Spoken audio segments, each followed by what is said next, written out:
Robbani, merajut ilmu dan peradaban.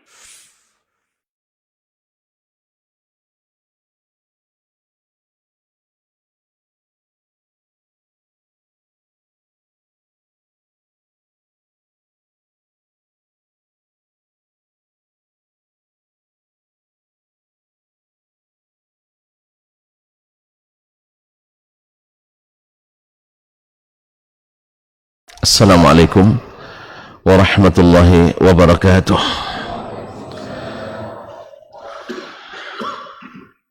Alhamdulillahi rabbil alamin, wa bihi nasta'in ala umurid dunya waddin.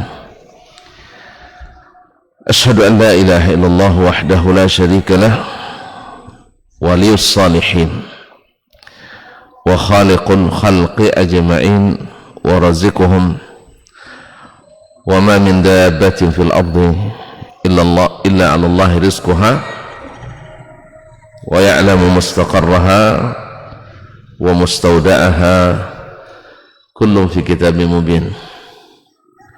Wa asyhadu anna Muhammadan abduhu wa rasuluhu as-sayyidul amin sallallahu alaihi wa ala alihi at-tayyibin wa azwajihi at-tahirati ummahatil mu'minin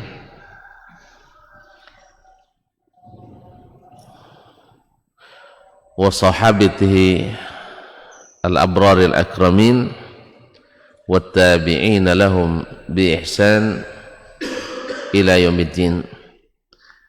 Amma ba'du, fa ussi nafsi wa iyyakum ayyuhal muslimun bittaqwallahi azza wa jal fa innahu qad fazal muttaqun. Ya ayyuhalladzina amanu ittaqullaha haqqa tuqatih wa la tamutunna illa wa antum muslimun. Bapak dan ibu-ibu, saudara-saudara dan saudari-saudari serta adik-adik dan anak-anak jemaah salat subuh di Masjid Riyadhul Jannah ataupun yang mendengarkan melalui Radio Robbani 91,1 FM ataupun yang menyaksikan melalui media dimanapun berada. Alhamdulillah, pada subuh ini Allah izinkan kita untuk sama-sama menjadi tamunya di rumahnya yang disucikan ini.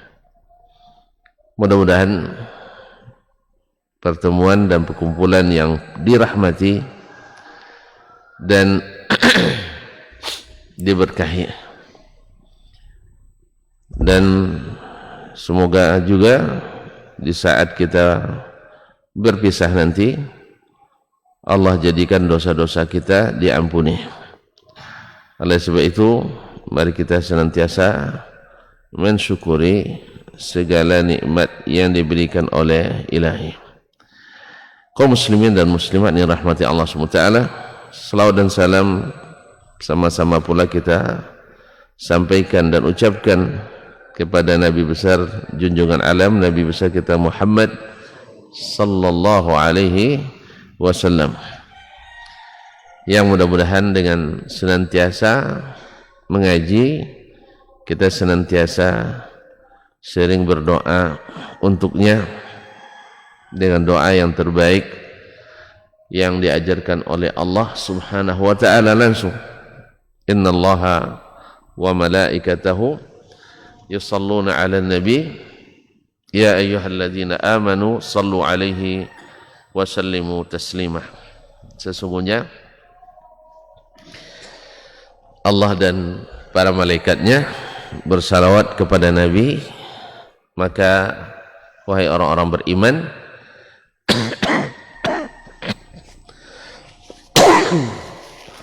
ucapkanlah salawat dan salam kepadanya sebanyak-banyaknya.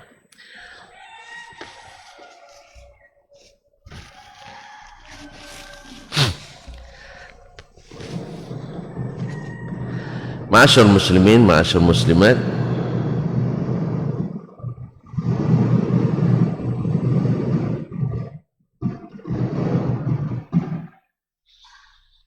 Maaf terganggu oleh batuk barangkali.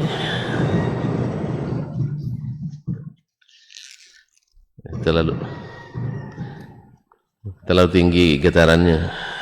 Masya Allah. Kaum muslimin dan muslimat dirahmati Allah. Masih melanjutkan kaji kita tentang mencintai sunnah Rasulullah sallallahu alaihi wasallam. Terakhir kemarin lupa lagi. Khawatir saya ulang pun tak ada masalah.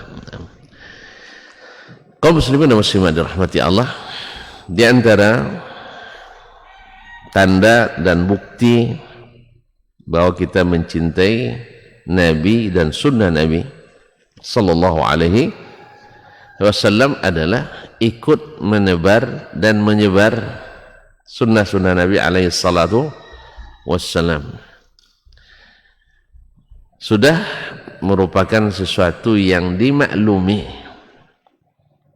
bila kita mencintai, baik mencintai anak kita, mencintai orang tua kita, mencintai sahabat kita, mencintai guru kita, bahkan mencintai istri kita. Tahu istri atau istri-istri? Istri saja time. Kalau istri-istri kan jamak. Mencintai istri kita. Pasti bila orang menyebarkan, menyebut-nyebut,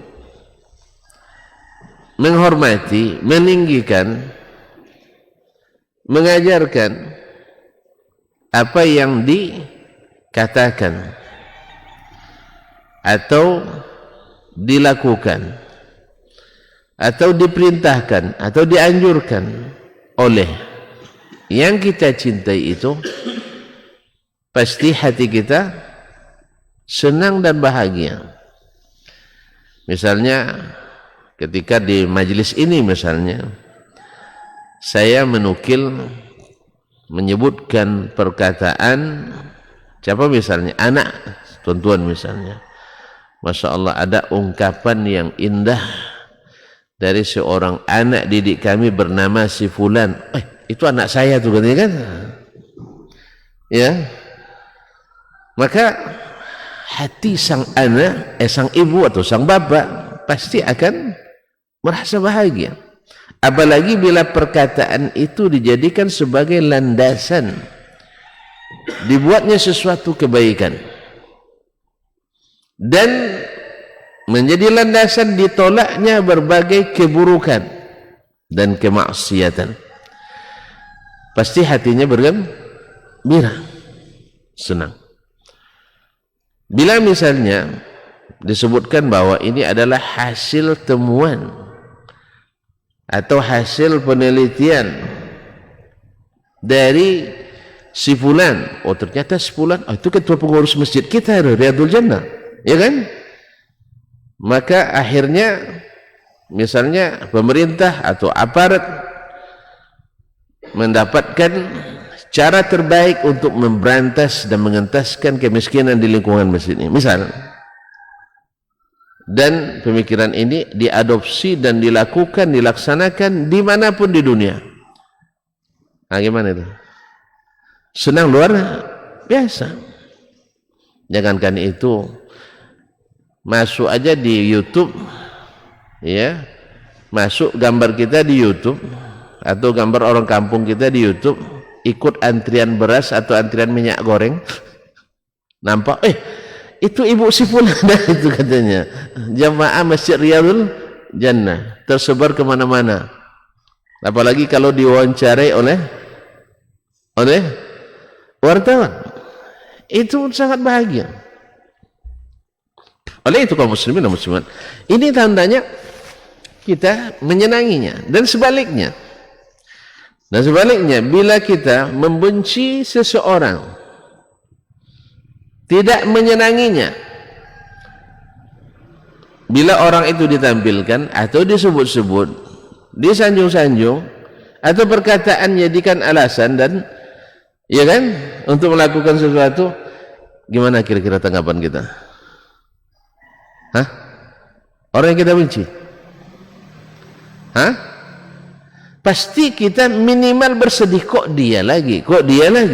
Kenapa perkataan sebanyak ini perkataan orang kok dia yang dipakai? Iya kan? Sebanyak ini orang kok perkataan dia yang jadikan landasan? Dia yang dinukil. Ma'asyarul kiram dirahmati Allah. Ini akan terlihat jelas di dalam keseharian seorang muslim dan muslimah. Bila dia melihat tersebarnya sunnah Nabi alaihi salatu wassalam, yang mana itu adalah yang paling berharga yang ditinggalkan oleh Nabi untuk umatnya ini. Apa peninggalan Nabi yang paling berharga? Al-Quran dan sunnah Nabi alaihi salatu wassalam. Al-Quran dan sunnah. Makanya orang-orang yang diangkat derajatnya tinggi-tinggi setelah para rasul dan nabi, diangkat tinggi-tinggi adalah al-ulama. Apa sebab mereka diangkat tinggi-tinggi? Syekh? Hah? Karena mereka pewaris Nabi. Andainya sekarang kita punya orang tua terkaya di lingkungan ini, lalu di antara ahli warisnya adalah tentu anaknya kan? Anaknya terangkat langsung atau tidak? Terangkat langsung. Setelah ayahnya, misalnya ayah saya meninggal, kaya raya, pewarisnya Dasman. Pasti orang kaya itu pindah ke Dasman. Dengan dapat titel orang kaya, punya nasab enggak? Jadi tinggi nasab kita. Al-malu nasabu man la nasabalah. Kata orang Arab, bahwa harta itu nasab bagi orang yang tak punya nasab. Enggak tahu pun ayah ibunya, tapi kalau sudah bibiti dan duit banyak, pasti orang hormat semuanya. Bahkan mungkin juga kita ya, yang berkuasa jadi tidak berkuasa berhadapan dengannya, betul? Ya, penguasa pun bisa dikuasai oleh orang beruang. Orang beruang, nah, bisa dikuasai. Itu tandanya kaum muslimin dan muslimat. Nah, sekarang pewaris Nabi itu adalah ulama, dan ulama adalah yang diangkat tinggi-tinggi dari seluruh orang yang ada, bahkan lebih tinggi dari al-umara, para pemimpin. Makanya pemimpin yang baik yang hormat pada ulama, yang selalu mendekati ulama. Sebaliknya, ulama yang tidak baik, lanjutkan. Ulama yang tidak baik, yang suka merendahkan dirinya di depan para pemimpin. Coba bayangkan, kalau pemimpin merendah depan ulama, terangkat dia. Tapi kalau ulama merendahkan diri di depan umara, jatuh dia dan jatuh umaranya. Berarti mana lebih tinggi? Ulama. Tapi tidak nampaknya kalau ada acara di Raujulna yang disambut Pak Walinya, bukan ustadznya, iya kan? Kamu ke ustadznya. Di masa yang wali kota yang dulu, rahimahullah ta'ala rahmatan wasi'ah, Pak Herman, saya pernah diundang acara di Masjid Ar-Rahman awal-awal pulang. Nah, acara, tidak usah sebut acaranya, acara kenegaraan lah. Tapi saya minta ceramah. Perjanjian saya datang kajian lepas maghrib. Kajiannya lepas maghrib. Ya, saya siapkan diri untuk lepas maghrib. Pas lepas asar ditelepon oleh ajudan. Ustaz di mana? Ya, masih di rumah. Pak Wali sudah datang. Ya saya nggak tahu. Rupanya ada acara sebelum kajian. Nah, artinya mungkin sekitar sejam lah atau setengah jam lebih dari sebelum maghrib. Perjanjian kita kan jelas sekali perjanjiannya. Kajiannya pada maghrib. Saya sholat maghrib nanti di sana. Nah, intinya cepatlah datang, bagus Ustaz katanya. Iyalah, saya usahakan. Tapi saya tidak janji cepat, karena saya belum mandi juga. Saya baru pulang, tak salah pulang kuliah waktu itu ngajar. Subhanallah, kaum muslimin dan muslimat dirahmati Allah. Orang kan pada sudah kumpul semua. Kan tinggal sendiri lagi. Itu dah parkir, dah penuh sampai ke kantor gubernur, sampai ke Suman HS. Pas saya nak masuk, dilarang oleh Satpol PP-nya. Tidak boleh masuk ke pekarangan masjid. Saya bilang, saya penceramah, diundang oleh Pak Wali. Pokoknya Bapak turun di sini, jalan kaki, mobil parkir jauh-jauh. Bayangkan. Jadi Ustadz tidak lebih dihormati dari pejabat. Nah, itu masalahnya. Akhirnya gimana kira-kira? Mungkin saya belum ulama waktu itu ya. Sekarang juga masih belum. Nah, karena ada SK-nya. Kaum muslimin dan muslimat. Akhirnya saya bilang sama mereka, saya diundang Pak Wali. Iya, tapi tidak bisa masuk. Nah, kalau tidak bisa masuk, saya pulang.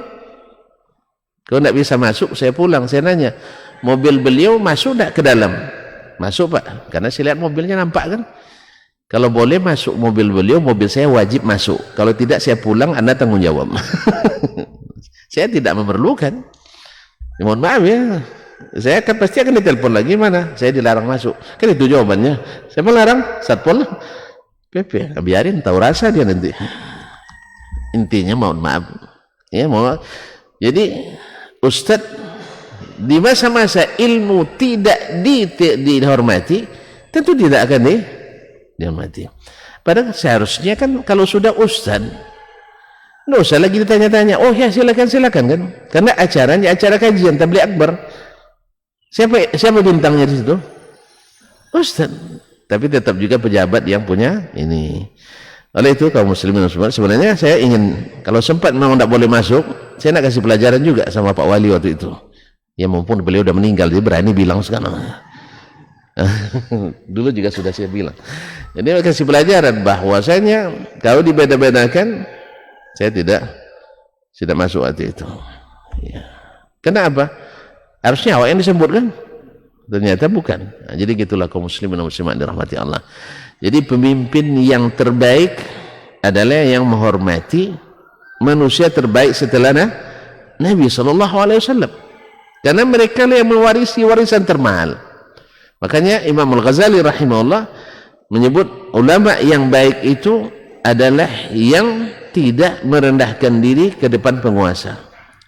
Dan penguasa yang baik adalah yang suka memuliakan ulama. Oleh sebab itu, pemimpin itu senang kalau nak dapat hati masyarakat, hati umat, hormati para ulamanya.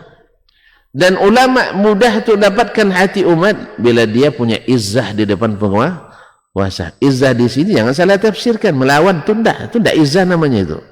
Kalau melawan itu bukan izzah, itu dilarang. Dilarang. Yang izzah itu adalah tidak merendahkan diri untuk mencari kepentingan duniawi. Kaum muslimin dan muslimat rahimanillah wa iyyakum.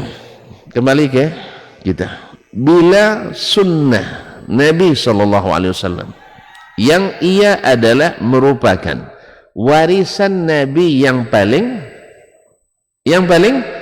mahal. Siapa yang bilang? Nabi SAW. Inna Allaha la yarfa'ul ilman tizaan. Allah tidak mengambil ilmu, menghilangkan ilmu dari umat ini dengan dicabutnya min qulubil ibad. La tizaan min qulubil ibad. Tidak dicabut dari hati hamba. Tapi apa? Innama yarfa'ul ilma biqabdil ulama. Sesungguhnya Allah mengangkat ilmu dengan mewafatkan para ulama. Fa inna lillahi wa inna ilaihi raji'un. Ini masa-masa banyak ulama yang diambil oleh Allah Subhanahu wa taala. Kalau ulama pada pergi, ya tahun-tahun ini kan banyak ulama yang meninggal. Kalau pemimpin meninggal, banyak gantinya. Ya kan? Kan pemimpin senang carinya. Asal pandai demo bisa dipimpin tuh. Hah? Asal pandai demo udah bisa dipimpin. Kalau jadi pemimpin sangat mudah, buktinya calonnya banyak. Tapi kalau untuk cari pengganti ulama tidak mudah. Ma'asyiral kiram dirahmati Allah. Jadi tugas kita semakin berat di saat ulama sudah mangkat dan wafat. Semoga Allah merahmati mereka semuanya. Amin. Kaum muslimin dan muslimat dirahmati Allah. Allah akan mengambil ilmu dengan wafatnya para ulama. Innal anbiya lam yuwarithu dinaran wala dirhaman. Para nabi tidak mewariskan dinar dan tidak pula dirham, karena bukan untuk itu mereka diutus. Mereka bukan untuk mewariskan dinar dan dirham, karena tanpa nabi dan rasul dinar dan dirham Allah sudah turunkan juga. Makanya dinar dan dirham, emas dan perak itu nak beriman tak beriman dikasih juga sama Allah Subhanahu wa taala. Karena dunia ini di sisi Allah tak senilai sebelah sayap lalat.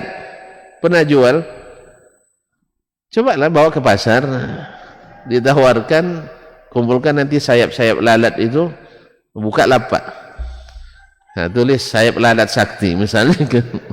Siapa yang beli? Tidak ada yang mau beli. Tidak ada yang mau beli. Begitulah dunia ini hinanya di sisi Allah SWT. Makanya kalau diberikan kepada orang-orang yang tidak beriman, tuan-tuan tidak perlu bersedih hati. Karena kita diberi yang lebih mahal, yang lebih berharga, lebih baik daripada dunia dan seisinya. Apa itu? Al-imanu wal-islam. Besok sawit dia juta hektar itu tidak berguna. Tidak ada gunanya. Tapi uang yang termasukkan di kotak infak itu 1.000 rupiah itu akan berkesan. Akan berkesan. Bisa saja yang 1.000 ini mengalahkan 1 miliar. Rubba dinar atau rubba dirham sabaqa mi'ata dirham. Bisa saja 1 dirham mengalahkan infak 100 dirham. Seperti yang datang hadis Nabi SAW.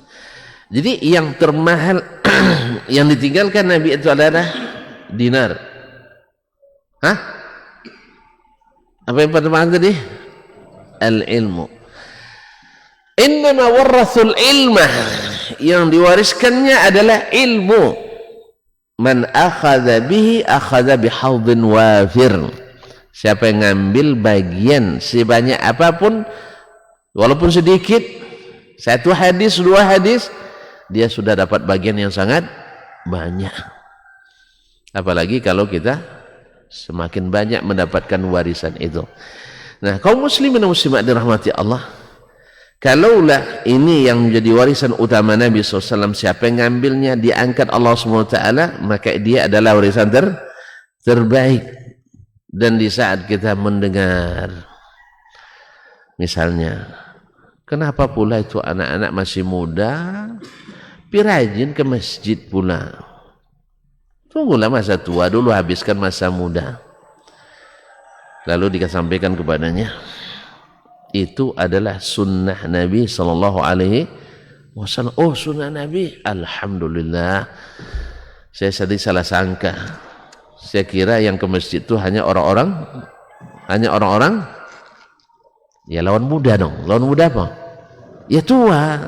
Gitu aja kok repot. Nah, saya kira yang ke masjid itu hanya orang-orang tua. Ternyata masuk sunnah Nabi, anak-anak muda mesti ke masjid sholatnya. Alhamdulillah, senang hati ini mendengar sunnah Nabi menyebar. Ya kan? Ini tanda Itu tandanya sedang apa kaji kita? Tandanya sedang jatuh cinta. Apapun yang berkaitan dengan Nabi, senang hati ini dengarnya.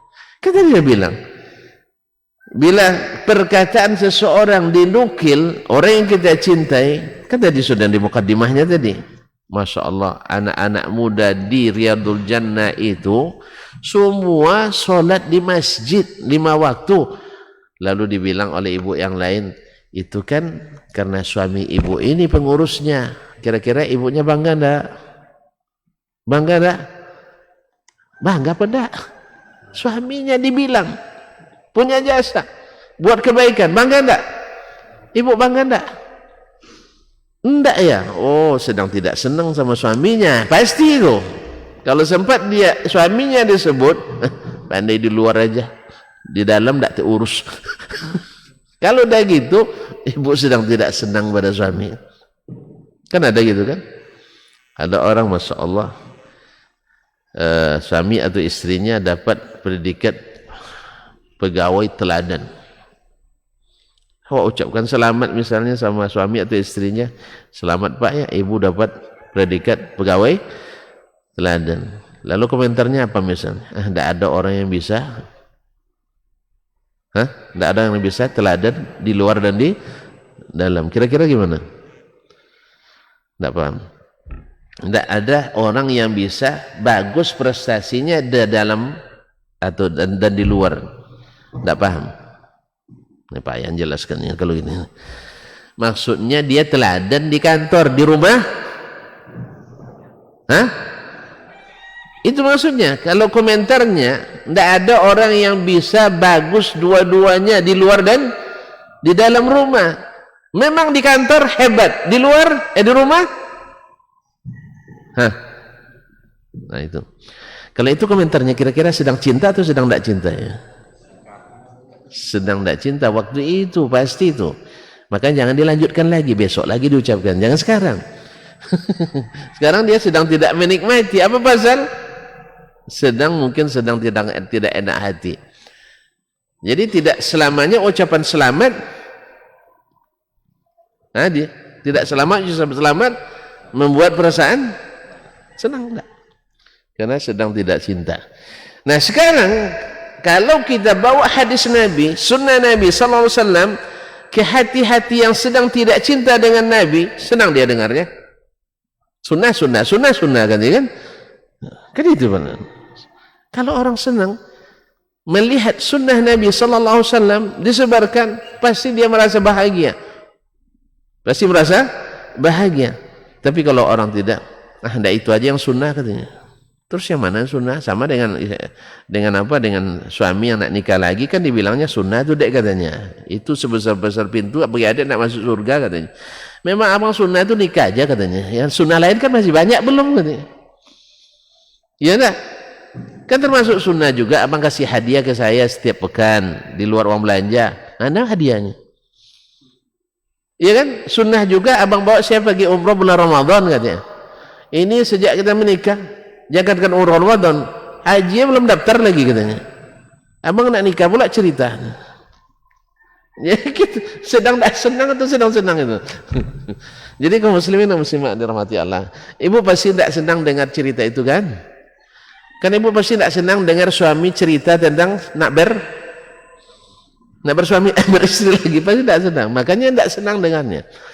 Nah hati di saat mencintai sang Nabi alaihissalam, apapun akan terasa indah, apapun terasa bahagia di hatinya. Dan dia melihat menyebar sunnah Nabi itu membuat hatinya berbunga-bunga. Oleh itu kaum muslimin dan muslimat dirahmati Allah SWT, kita dapatkan para sahabat yang cintanya ke Nabi benar-benar kuat dan teruji. Mutu bisa diadu kan? Ya, kualitas cinta sahabat itu bisa diadu. Mereka pernah Abdullah bin Abbas menyebutkan sesuatu hadis dari Nabi SAW. Saya lupa masalahnya. Lalu ada yang bilang, walakin kana Abu Bakrin wa Umar. Tapi Abu Bakar dan Umar tidak gitu kata mereka. Apa kata Abdullah bin Abbas radhiyallahu taala anhuma? Tidak takut kalian Allah turunkan hujan batu dari langit? Saya katakan kepada kalian, qala Rasulullah, Rasul yang mengatakan, kalian jawab dengan berkata Abu Bakar dan Umar. Rasulullah berkata, kalian bilang Abu Bakar dan Umar. Coba bayangkan. Ini membandingkan arah perkataan Abu Bakar dan Umar dengan perkataan Nabi SAW. Abdullah bin Abbas marah. Bagaimana kita hari ini yang membandingkan perkataan Nabi dengan perkataan Pak Robi misalnya.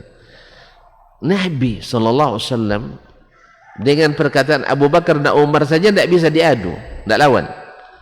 Apalagi perkataan Nabi, perintah Nabi, sunnah Nabi dengan pendapat si fulan dan fulana, Allah dan alana, si anu dan si ana. Kenapa? Ini cinta kaum muslimin dan muslimat dirahmati Allah. Mencintai Nabi hakikatnya adalah suka menebarkan sunnah Nabi sallallahu alaihi wasallam. Akan kita itulah kalau antum sedang mencintai itu senang sekali menebar kebaikannya, ya kan? Pasti hati ini nak cerita terus. Kalau sempat antum dianugerahi istri yang masya Allah, akhlaknya luar biasa, pandai dengan suami, pandai dengan keluarga dan sebagainya, bahkan pandai cari duit, dimanapun disimpan pasti dapat. Misalnya, antum kalau pulang ke rumah emak kita, kira-kira ceritanya yang baik-baik itu yang tak baik? Senang sekali kalau mak nanya bagaimana istrimu. Mulai itu buka tuh. Wah, untung amak suruh saya nikah dengan dia dulu. Ya kan maknya dulu agak maksa dikit. Dia mau nikah sama yang lain sebenarnya. Tapi maknya maksa menikah dengan yang ini. Untung saya tak jadi nikah dengan yang dulu mak. Untung dengan ini. Ya.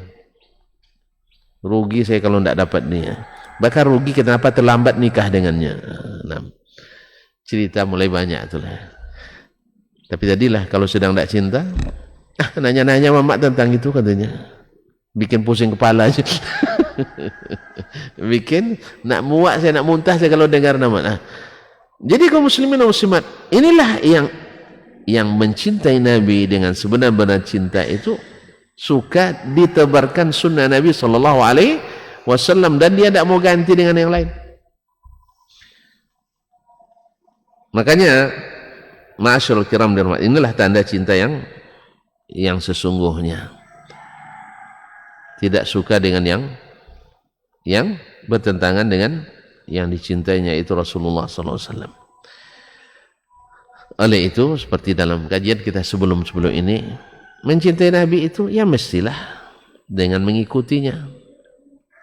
Dengan mengikutinya. Karena dengan mengikutinya kita tahu apa yang diinginkannya.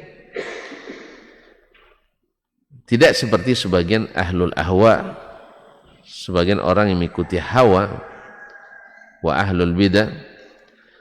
Mereka mengada-ngada sesuatu di dalam agama dengan alasan mencintai Nabi sallallahu alaihi wasallam. Alasannya mencintai Nabi alaihi salatu wassalam.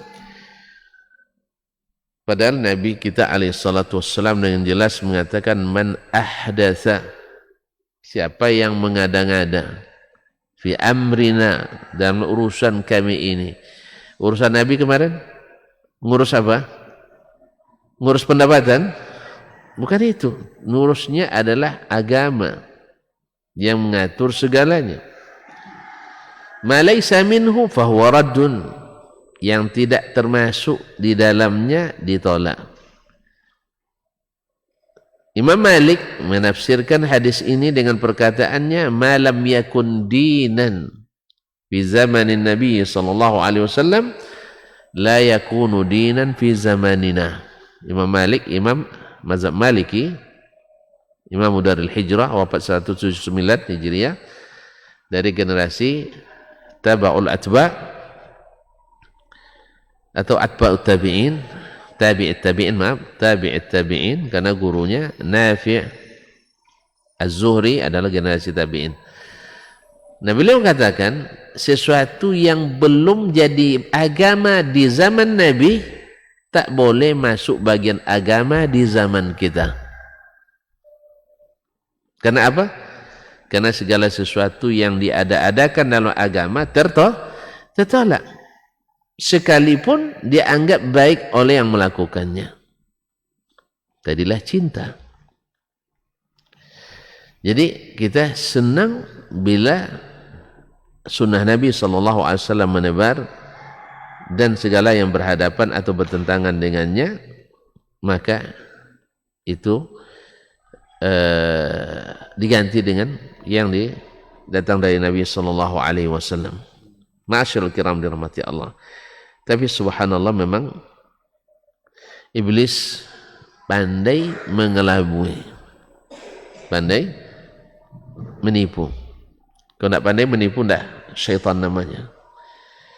Suka menghiasi amalan-amalan yang kita lakukan sehingga terlihat lebih baik, bahkan kadang-kadang lebih baik daripada sunnah Nabi Sallallahu Alaihi Wasallam. Oleh itu kaum muslimin dan muslimat dirahmati Allah, kita dapatkan banyak dari ahlul ahwa, ahli hawa wa ahlul bidah yang tidak mengikuti sunnah, dia tidak senang melihat menebarnya sunnah Nabi SAW. Tidak senang dia. Bahkan dianggap melanggar sunnah Nabi SAW. Menerapkan sunnah Nabi kadang-kadang dianggap melanggar sunnah Nabi SAW. Ya Ustaz, nah, macam tadi orang semakin ramai di masjid solat berjamaah, dia akan bingung dan tidak senang. Apa sebab? Ya, kalau apalagi kalau banyak pengajian, ngaji tiap hari katanya. Lalu dipikirnya listrik banyak habis, air banyak habis, nanti masjid kotor, tikar, harusnya 10 tahun bisa tidak diganti, ini sekali 2 tahun diganti, dan seterusnya. Nah, senang dia. Lagi nanti parkir penuh, terhambat lalu lintas. Jadi macam-macam alasan. Orang datang ke masjid, dia yang tak senang. Nasallallahu alaihi wasallam. Ada. Khususnya mereka yang suka atau tidak suka melihat sunnah Nabi SAW. Ini dapat kita pastikan dia tidak tahu bagaimana mencintai Nabi SAW. Karena biasa dengan mencintai Nabi dengan hal-hal yang tidak dicintai Nabi SAW. Masa antum mencintai Nabi tapi melakukan hal-hal yang dibenci oleh Nabi SAW? Gimana? Antum mencintai Nabi tapi dengan melakukan yang dibenci oleh Nabi SAW. Yang paling dicintai Nabi apa? Tidak tahu. Salat berjamaah. Taib. Ahsanta. Salat berjamaah. Yang paling dicintai Nabi adalah Al-Quran dan Sunnah. Apa tandanya itu yang paling dicintainya? Apa buktinya itu yang paling dicintainya?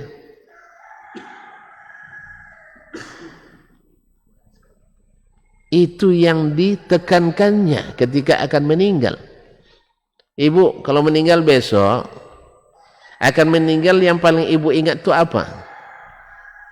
Sapu lidi yang sudah patah-patah tuh? Atau periuk yang sudah tepok? Atau plastik bekas yang mau dikasih ke pemulung? Itu yang diingat. Apa yang diingat?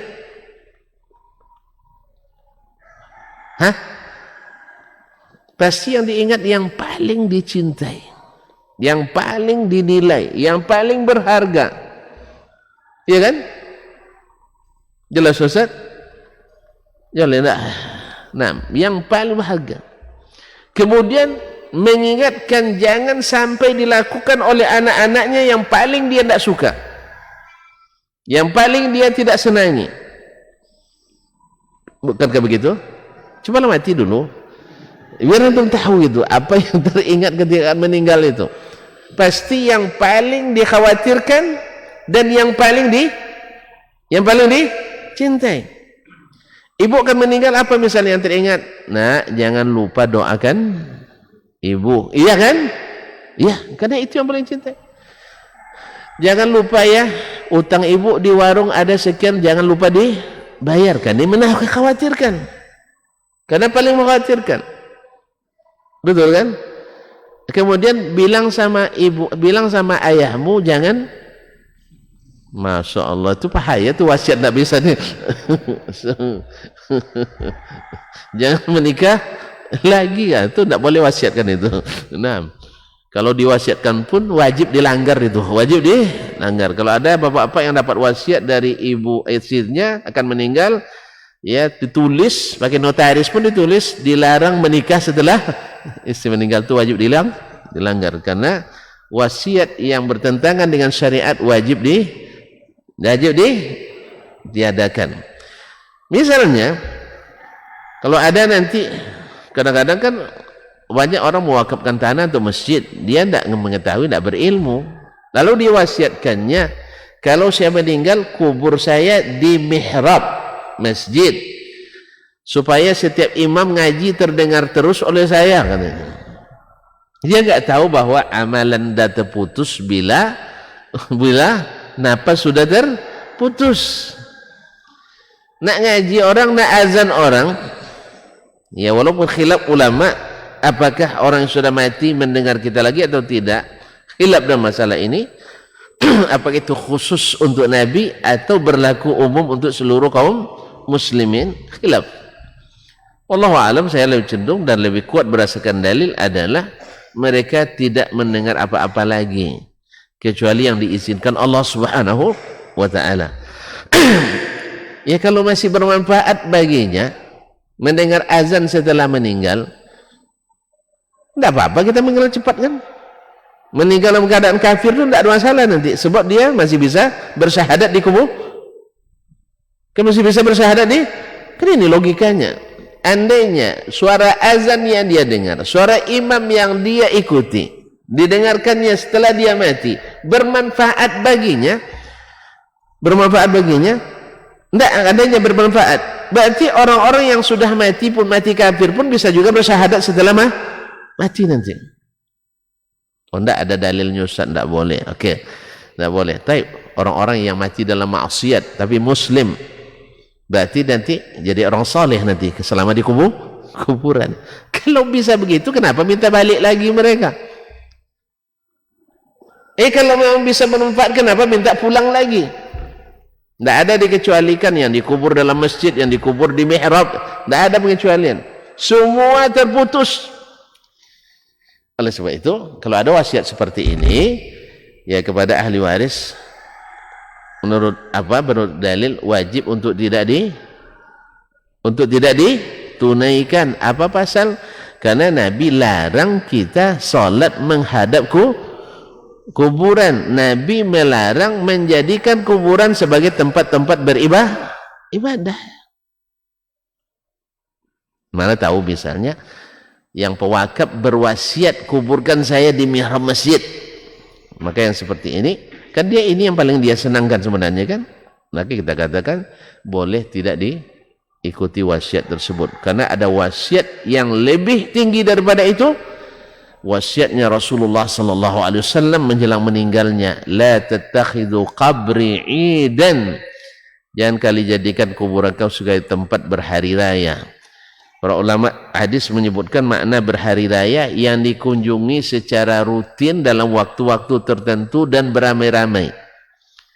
Maka di sini kita paham, kalau ke kuburan Nabi saja tidak boleh dijadikan tempat hari raya, apalagi kuburan-kuburan yang lain. Makanya menjadikan hari raya ziarah kubur ini bertentangan dengan pesan Nabi sallallahu alaihi wasallam. Jangan jadikan kuburanku sebagai tempat berhari raya. Bahkan Nabi menyebut la'anallahu al-yahuda wan nasara. Allah melaknat Yahudi dan Nasrani menjadi kuburan-kuburan nabinya sebagai tempat ibadah. Masyaallah kiram dirahmati Allah. Nah, orang ahlul ahwa wal bidah yang dipengaruhi oleh syaitan, talbisu iblis, kadang-kadang mereka tidak senang melihat sunnah Nabi sallallahu alaihi wasallam disebarkan. Berarti di mana cintanya? Padahal yang paling dihargai, yang bernilai, yang ditinggalkan Nabi, dan itu yang ditekankannya yang meninggal adalah sunnahnya. Adalah sunnahnya. Dan dia jamin siapa yang memegang keduanya, Al-Quran dan Sunnah, dengan baik, dengan kuat, tidak akan pernah tersesat. Nah, ini juga ujian cinta kepada Nabi sallallahu alaihi wasallam. Mana yang ketika dihadapkan kita dalam satu masalah, satu harus yang mesti memilih antara mengikuti sunnah Nabi atau mengikuti sunnah selain Nabi sallallahu alaihi wasallam. Ujian cinta. Ujian cinta. Jelasnya? Buatlah nanti untuk uji cinta di hari-hari kita. Sekarang bertentangan antara keinginan orang yang kita cintai dengan keinginan orang lain. Nah, ujian cinta juga. Mana yang kita dahulukan? Antara misalnya istri dengan pekerjaan. Kadang-kadang dihadapkan dua pilihan. Tapi ini bukan dalam istilahnya sesuatu yang bisa diundur, tidak. Ini istri mau meninggal. Ini pekerjaan kalau seandainya kita tidak pergi ditinggal. Nah, istri mau meninggal. Antum pergi kerja juga? Hah? Kan tidak ada pilihan lagi kan? Tapi kalau istri minta ke mall, ya, lalu mall itu buka sepanjang hari.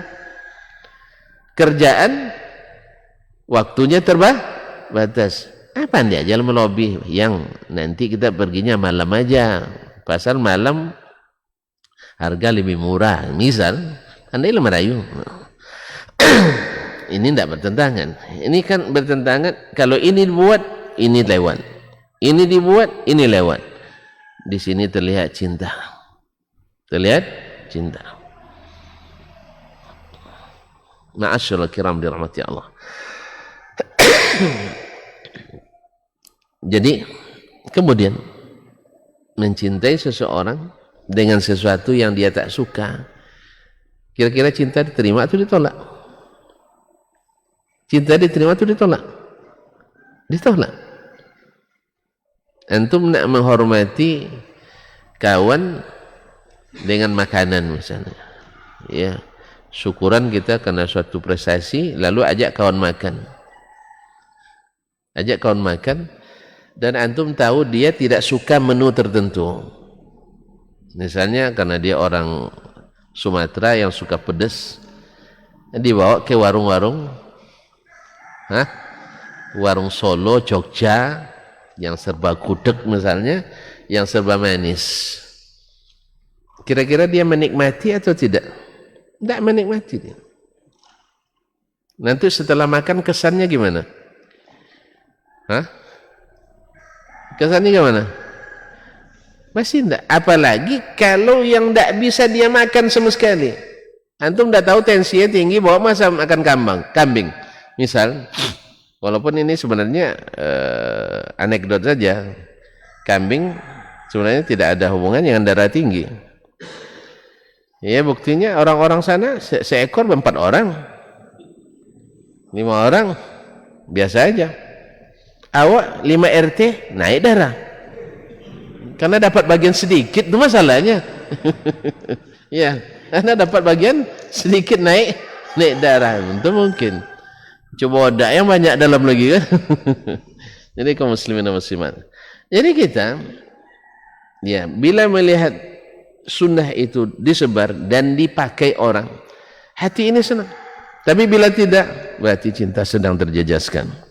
Oleh itu berkata salah seorang ulama, Syekhul Islam rahimahullah ta'ala, ketika menjelaskan masalah ini, bahwasanya orang-orang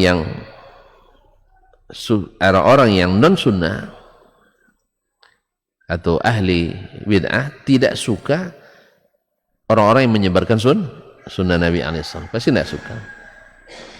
Wa yas'alik kitmaniha, dan berupaya dengan segala cara untuk menyembunyikannya, jangan sampai menjadi ikon, jangan sampai menjadi panutan. Qala Ibnu Taimiyah rahimahullah, berkata Syekhul Islam Taimiyah rahimahullah, minal ma'lum, sesuatu yang dimaklumi, annahu la tajidu ahadan, tidak kau dapatkan seorang pun, mimman yaruddu nususal kitabi wa sunnati biqaulihi, di antara orang-orang yang menolak nas-nas Alkitab dan sunnah dengan pendapatnya. Menolak dengan pendapat. Apa makna menolak pendapat? Tidak sesuai logika, tidak logis lagi, tidak punya alasan filosofis lagi, tidak realistis lagi, kan menolak dengan pendapat. Nah, illa wa huwa yubghidu ma khalafa qawlah, kecuali dia pasti membenci sesuatu yang berbeda dengan pendapatnya itu. Wa yaddu anna tilkal ayata lam takun nazalat, dan berandai-andai dan berangan-angan seandainya ayat itu tidak turun. Ini ayat dah turun pula. Dia berharap ayat ini tidak turun sebab tidak sesuai dengan pendapatnya. Wa anna dzalikal haditsa lam yarid, dan hadis itu tidak datang. Kalau perlu hadis ini enggak ada. Walau amkanahu kastal hadits min qalbi, kalau boleh dia akan hapus itu hadis dari hatinya. Wa qila an ba'd ru'usil Jahmiyah, diriwayatkan dari sebagian pimpinan atau petinggi atau pentolan Jahmiyah, ini aliran sesat dalam akidah yang berdasarkan ilmu kalam, imma Bishr al-Mirrisi, dia lupa, mungkin Bishr al-Mirrisi atau ghairuhu atau selainnya. Bishr al-Mirrisi ini adalah yang hidup di zaman Imam Ahmad, yang senantiasa menentang sunnah Nabi dengan pendapatnya, khususnya dalam masalah akidah. Semua yang tidak sesuai dengan akal ditolaknya. Ini namanya Bishr al-Mirrisi, pengikut paham Jahmiyah. Annahu qala, dia berkata, laisa syai'un anqasa liqaulina minal Qur'an, tidak ada satupun yang membuat pendapat kita semakin lemah dari Al-Quran. Tidak ada sesuatu pun yang semakin membuat perkataan lemah kita semakin lemah kecuali Al-Quran. Artinya Al-Quran selalu melemahkan pendapat kita. Al-Quran selalu yang paling potensi menolak pendapat kita. Paham maksudnya? Nah, jadi kalau di hadapan Al-Quran pasti pendapat kita lemah, kurang nilainya. Oleh sebab itu kata dia, fa'aqirru bihi fil zahir. Oleh sebab itu terima Al-Quran secara zahir. Artinya jangan tolak Al-Quran. Thumma harrifuhu bitta'wil, kemudian rubah Al-Quran itu dengan ta'wil. Apa makna ta'wil? Yaitu memaknai Al-Quran dengan makna yang tidak diturunkan untuk itu, dengan makna yang di luar makna yang asli. Ya, seperti istawa diganti dengan makna istaula. Istawa maknanya berada di atas, diganti dengan makna istaula, menguasai. Istawa alal arsh, di atas arsh. Ini kan berbeda dengan pendapatnya, sebab menurut pendapat Al-Jahmiyah dan yang mengikuti mereka, bahwa kalau di atas mesti menempati. Ini gelas di atas meja, berarti pasti menempati meja. Peci di atas kepala, berarti menempati Kepala. Apa lagi? Kaca di mata, berarti menempati mata. Apa lagi? Nasi dalam periuk. Anda ingat nasi itu, menempati periuk. Oleh sebab itu mereka menolak dengan alasan itu. Karena kalau menempati, Allah Subhanahu wa taala tidak butuh tempat. Berarti bertentangan dengan logika menurut mereka. Lalu kita katakan ini logika makhluk benar, tapi pada Al-Khaliq tidak benar. Buktinya Allah Subhanahu wa taala sudah ada sebelum adanya arasy dan sudah ada sebelum adanya tempat. Berarti Allah tidak butuh tempat. Nah, kalau dia di atas arasy bukan berarti menempati arasy, karena belum ada pun tempat, dia sudah ada. Berarti tidak perlu tempat. Maka logika sesuatu di atas sesuatu mesti menempati sesuatu, logika ini benar bagi makhluk, dan itu pun tidak semua. Itu pun tidak semua makhluk. Kan sudah kita katakan. Antum punya ilmu. Ada ilmu. Baik. Di mana antum simpan? Di mana? Kepala apa di lutut? Enggak, manja ini kan banyak pendapat. Ada yang kata di dengkul katanya. Di kepala. Taib. Boleh enggak? Kami boleh enggak antum izinkan ketika antum meninggal nanti kami otopsi. Jadi bahan uji coba. Di mana ilmu antum itu bertempat? Boleh? Kata kita buat perjanjian sekarang. Tidak ada tempatnya. Berarti semua orang mengatakan ilmu ada di dada atau di kepala, ya kan? Tapi carilah, ada enggak tempatnya? Enggak ada. Berarti tidak semua sesuatu di atas sesuatu atau di sesuatu mesti menempatinya. Jelas? Jelas? Itulah langit di atas kita. Langit di atas kita. Membutuhkan yang di bawahnya atau tidak? Tidak membutuhkan. Kan tidak menempati sesuatu dia. Berarti kaedah yang mengatakan bahawa sesuatu di atas sesuatu mesti membutuhkan yang di bawahnya tidak sempurna atau tidak mutlak benar. Tidak mutlak benar. Oleh sebab itu tidak bertentangan dengan logika. Berarti kalau tidak bertentangan dengan logika, tidak ada masalah Allah di atas arasy. Karena tidak, hukum logika tidak membatalkannya, kecuali logika yang tidak sempurna, logika yang sakit. Kalau logika yang sehat tidak, karena tidak segala sesuatu di sesuatu menempati sesuatu. Antum punya ruh enggak? Ruh itu zat atau tidak? Ada zatnya? Tidak ada. Terus yang dicabut oleh malaikat itu apa? Surat aja. Ada zatnya enggak? Ada. Karena ruh ikut disiksa, ya kan? Kalau ada ikut disiksa berarti zat. Sekarang pertanyaannya, ruh antum di mana? Zat. Kalau tidak tahu bilang tidak tahu, biar saya jelaskan. Semua kita mengatakan selama hayat dikandung badan, berarti ruh ada dalam badan. Sekarang pertanyaannya, antum izinkan lagi tidak nanti kami memeriksa setelah mati, ya, untuk mencari di mana ruh antum bertempat? Ayo, ada tempatnya? Tidak juga.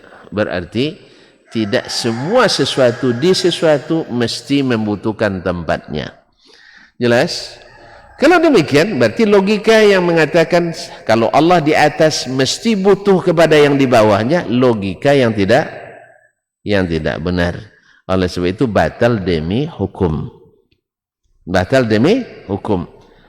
Nah, inilah cara beriman yang benar. Karena Al-Quran dan hadis jelas menyampaikan bahwa Allah di atas arasy. Lalu ditolak oleh akal, karena segala yang di atas mesti menempati dan mesti butuh pada yang di bawah. Kita katakan ini logika tidak benar semuanya. Kalau ada pengecualian pada makhluk saja ada pengecualian, apalagi pada pencipta yang memang harus dikecualikan dari hukum makhluk. Karena laisa kamitslihi syai'un. Kalau demikian, akal ahlus sunnah tidak bertentangan dengan Al-Quran dan sunnah. Hanya akal yang tidak mengikuti sunnah yang mengatakan bertentangan dengan Al-Quran dan sunnah. Sebab Al-Quran dan sunnah dalam bab ini semuanya sama, tidak ada berbeda, kecuali akal yang tidak mengikuti sunnah Nabi SAW.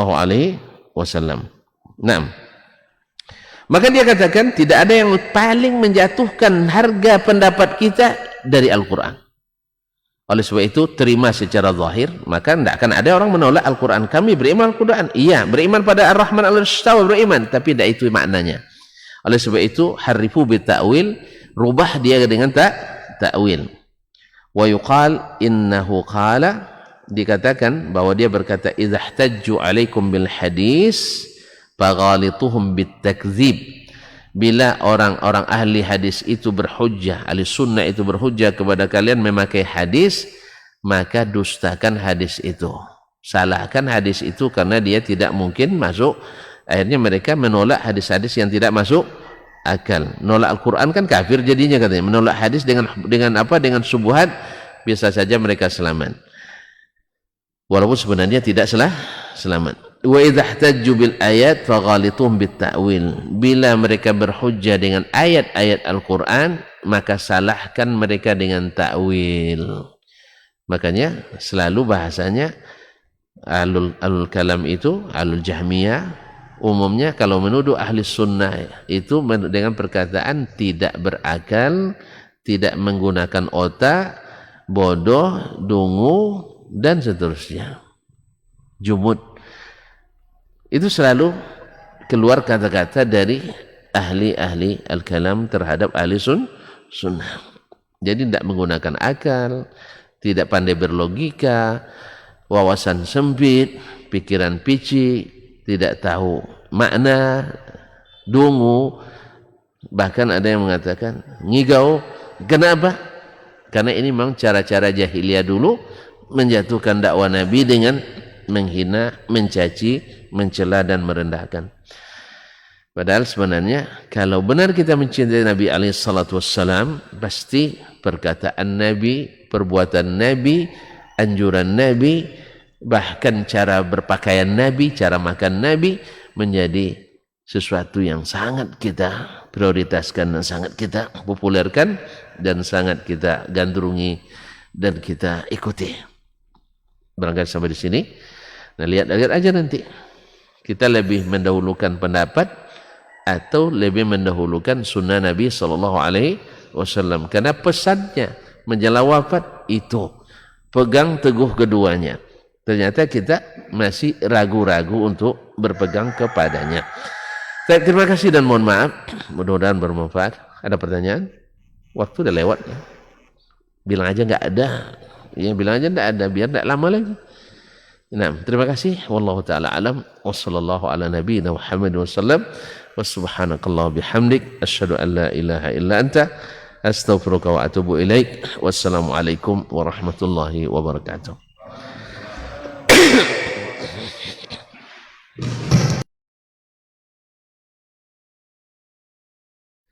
Majtama'a qaumun fi baitin min buyutillah يتلون كتاب الله ويتدارسونه فيما بينهم إلا نزلت عليهم السكينة وغشيتهم الرحمة وحفت بهم الملائكة وذكرهم الله في من عنده.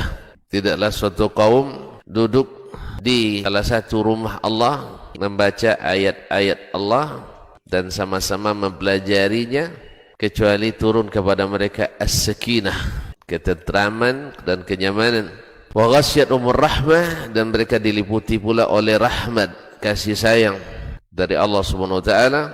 Wa haffat bihimul malaikah, dan mereka pun dikelilingi oleh para malaikat, karena malaikat suka majlis-majlis zikir dan ilmu.